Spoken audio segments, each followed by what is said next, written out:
Assalamualaikum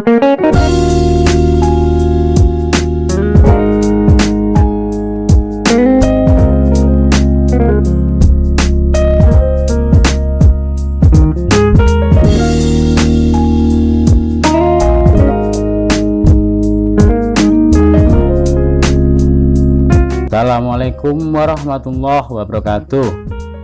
Jumpa lagi dengan saya dalam video pembelajaran. Semoga teman-teman semua selalu dalam lindungan Tuhan Yang Maha Esa dan selalu diberikan kesehatan ya. Oke, masih dalam materi flowchart ya. Kali ini kita akan membahas tentang flowchart selection. Kalau kemarin kita sudah membahas tentang flowchart sequential, kali ini kita akan melanjutkan dengan membahas flowchart selection. Langsung saja.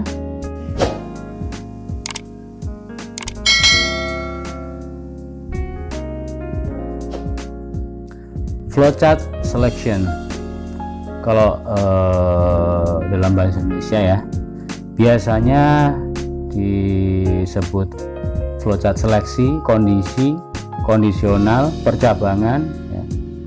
Bisa juga selain selection ada istilah branching ya, sama ya, itu adalah selection, percabangan, branching sama semuanya.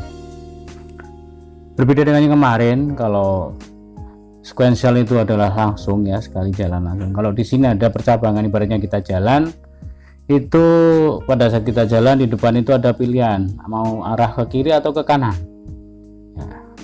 Langsung saja, bagaimana sih flowchart selection ini? Seperti biasa, sebelum kita masuk ke penerapan flowchart, kita akan buat algoritmanya dulu. Kali ini saya ambil tema untuk pemilihan bilangan ganjil genap ya. Jadi nanti kita masukkan input angka, kemudian akan muncul keterangan termasuk ganjil atau genap ya. Masih ingat simbol yang digunakan untuk selection ya, belah ketupat, betul sekali ya.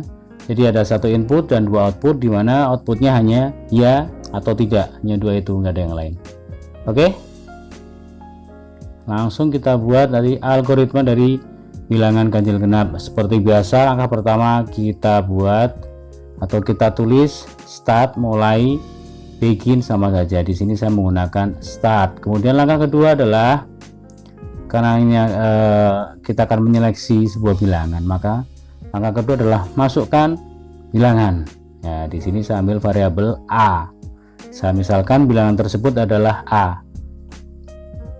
Kemudian langkah ketiga adalah, setelah bilangan kita masukkan, kita input, apa yang kita lakukan?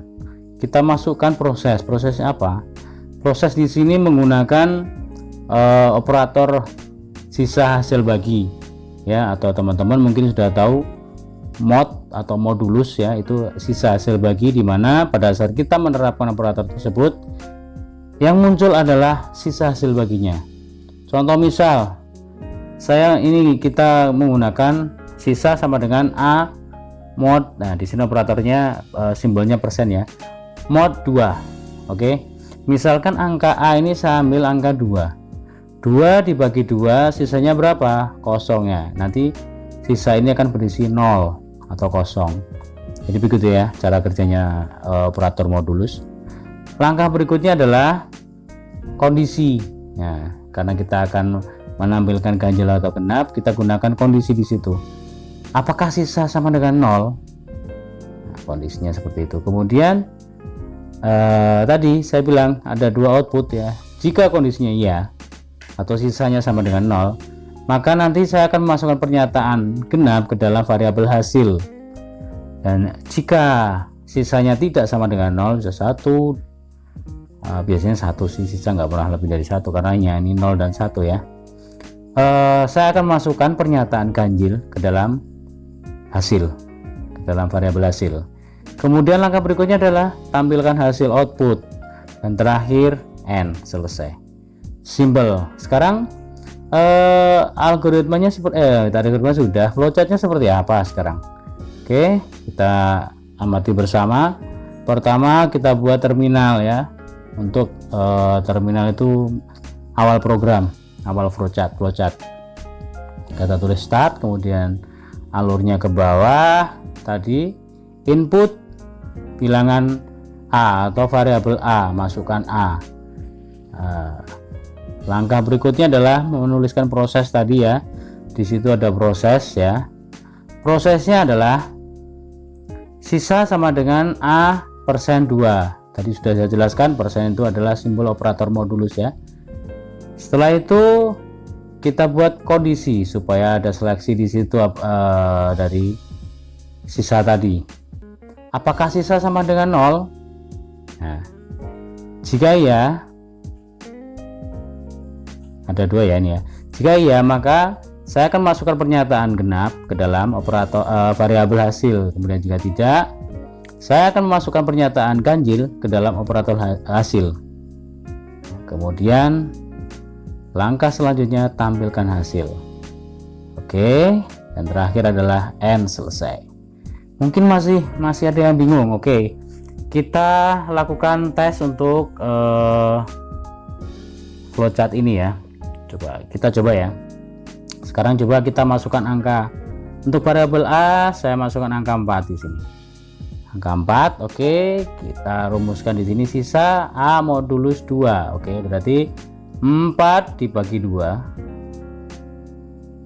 ya, dibagi 2. Sisanya ini kan dapatnya 2 nih, ada sisa nggak ada, berarti sisanya 0. Oke, di sini kondisinya sisa itu sama dengan 0. Nah, pada kondisi ini terpenuhi apa tidak? Betul sekali, terpenuhi, berarti kondisinya iya, berarti ini akan jalan ke sini ya kan. Kemudian pernyataan genap tadi akan dimasukkan ke dalam variabel hasil. Nah, setelah ditampilkan, maka yang muncul apa? Betul, genap. Nah, sudah ada gambarnya ya. Jadi pada saat saya memasukkan angka 4, maka nanti akan muncul pernyataan genap. Itu cara kerjanya ya. Oke, sudah paham ya teman-teman? Mudah-mudahan penjelasan kali ini bisa teman-teman tangkap dengan baik, dan jangan lupa kalau ada pertanyaan-pertanyaan silahkan tuliskan di komentar, kolom komentar. Insya Allah akan saya balas. Kalaupun toh saya tidak bisa menjawab, akan saya carikan referensi untuk teman-teman semua. Terima kasih buat teman-teman semua.